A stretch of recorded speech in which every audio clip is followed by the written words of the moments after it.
Hello everyone, welcome to my channel. आज हम बहुत ही इम्पोर्टेंट टॉपिक के बारे में जानने वाले हैं, जो कि है शिवरात्रि की सीक्रेट रेमेडीज़। मान लीजिए ये जो रात्र है वो सिर्फ साल में एक बार आती है, लेकिन अगर आप ये गुप्त उपाय कर लेते, आज जो मैं बताने वाली हूँ 100% गारंटी दे के लिख लीजिए। अगर आप सच्चे मन से करते तो आपकी ज़िंदगी जो है वो बदलने वाली है।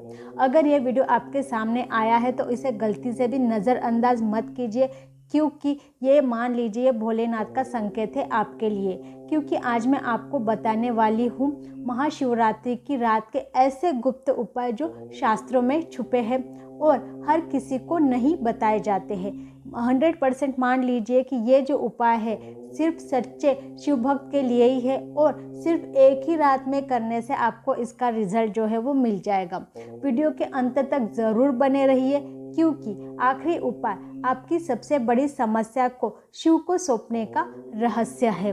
अगर आप शिव को अपनी समस्या सौंप देते हैं तो मान लीजिए कि आपको रिजल्ट जो है मिलेगा ही मिलेगा और आपके जो भी कुछ भी काम अटके हुए वो पूरे हो जाएंगे। अभी हम जानेंगे कि महाशिवरात्रि की रात जो है वो इतनी शक्तिशाली क्यों है। क्योंकि महाशिवरात्रि सिर्फ एक व्रत नहीं है, यह वो रात है जब शिव ध्यान में होते हैं, प्रकृति स्थिर होती है और मनुष्य का अवचेतन मन जो है वो सबसे ज़्यादा जागृत होता है। शास्त्र कहते हैं इस रात किया गया जप, दान और संकल्प 1000 गुना फल देता है। इसलिए आज की रात मांगने की नहीं है, बल्कि शिव को अपनी समस्या सौंपने की रात है। इसमें 4 प्रहर होते हैं और हर प्रहर का जो है वो कुछ ना कुछ रहस्य है। अभी हम जानेंगे शिवरात्रि की रात जो है वो 4 प्रहर में बटी होती है। हर प्रहर का अपना अलग अलग फल होता है। जैसे पहला प्रहर जो होता है वो भौतिक जीवन के लिए होता है, दूसरा प्रहर जो होता है वो भाग्य को उदय करने के लिए होता है, तीसरा प्रहर जो होता है वो जो हमारे जो कर्म है, जो बैड कर्म है उसे रिमूव करने के लिए होता है, और जो चौथा प्रहर है वो आत्मा की शुद्धि के लिए होता है। अगर मैं आपको हर प्रहर का एक गुप्त उपाय बताने जा रही हूँ। सबसे पहली जो रेमेडी है, सीक्रेट रेमेडी 1, वो है सबसे बड़ी कोई भी जो बाधा है उसे हटाने के लिए। कब करना है? निशिता काल में करना है। आपको लेना है एक सफ़ेद कागज़ में, उस पर अपनी सबसे बड़ी जो भी समस्या है, मनी प्रॉब्लम में कुछ है उसको लिखना है। शिवलिंग के सामने रखे, 11 बार बोले, हे भोलेनाथ ये भार अब मैं आपको सौंपती हूँ। अगले दिन उस कागज़ को बहते जल में प्रवाहित कर दीजिए। यह उपाय मानसिक, आर्थिक और पारिवारिक जो अड़चने हैं उसमें बेहद प्रभावी है। अगर आप ऐसे किसी भी अड़चन से गुजर रहे हैं तो ये उपाय करके देखिए, आपको रिजल्ट आएंगे। दूसरा उपाय जो है वो भाग्य को जागृत करने के लिए है। तो अभी ये कब करना है? जो द्वितीय प्रहर है उसमें करना है। आपको सरसों के तेल का दीपक जलाना है। दीपक के सामने बैठकर 108 बार ओम नमः शिवाय का जप करें। ध्यान रखें, यह जप मांगने के लिए नहीं बल्कि स्वीकार करने के लिए करें। यह उपाय जो है वो रुके काम, करियर, धन प्रवाह, इन सारे चीज़ों को क्या करता है?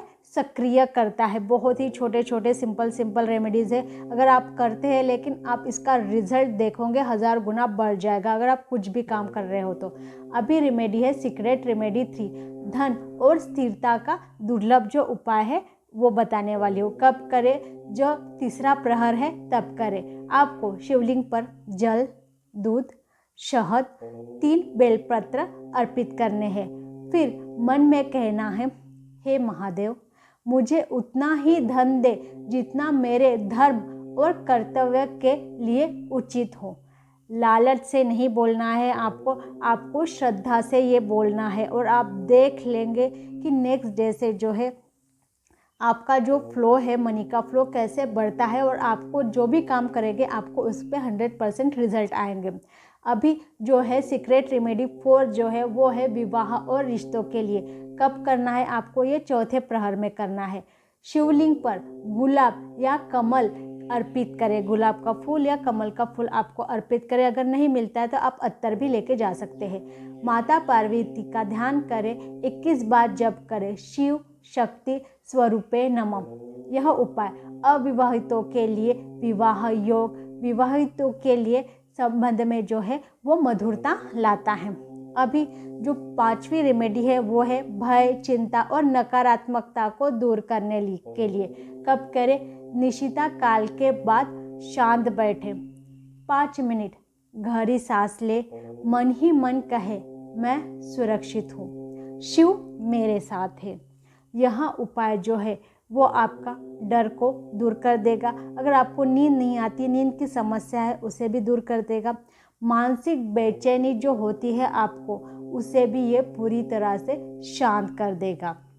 अभी हम जानते हैं कि शिवरात्रि की रात ये गलती ना करें, मोबाइल में उलझे रहना, सिर्फ मोबाइल देखते रहना, ये तो बिल्कुल नहीं करना है। दिखावे के लिए पूजा करना कि हाँ करके देखता हूँ क्या होता है, ये तो ऐसे करोगे तो 100% रिजल्ट नहीं आएगा।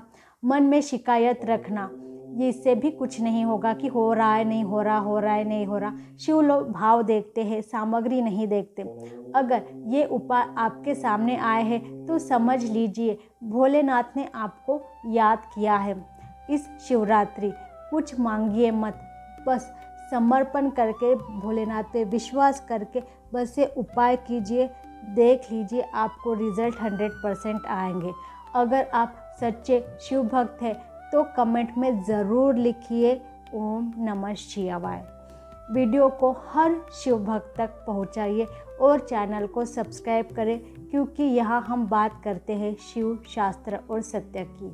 हर हर महादेव। अगर आपको कुछ भी समझ में नहीं आया है या आपको किसी भी चीज़ से कोई क्वेश्चन पूछना है तो आप कमेंट सेक्शन में जो है अपनी क्वेरीज जो है वो पूछ सकते हैं। और मैं एक वीडियो का लिंक दे रही हूँ जो बताएगा आपको कि कौन सा प्रहर जो है वो कब शुरू हो रहा है और कब ख़त्म हो रहा है, ताकि आपके लिए आसानी हो कोई भी उपाय उस प्रहर में करने के लिए। Thank you so much for watching this video.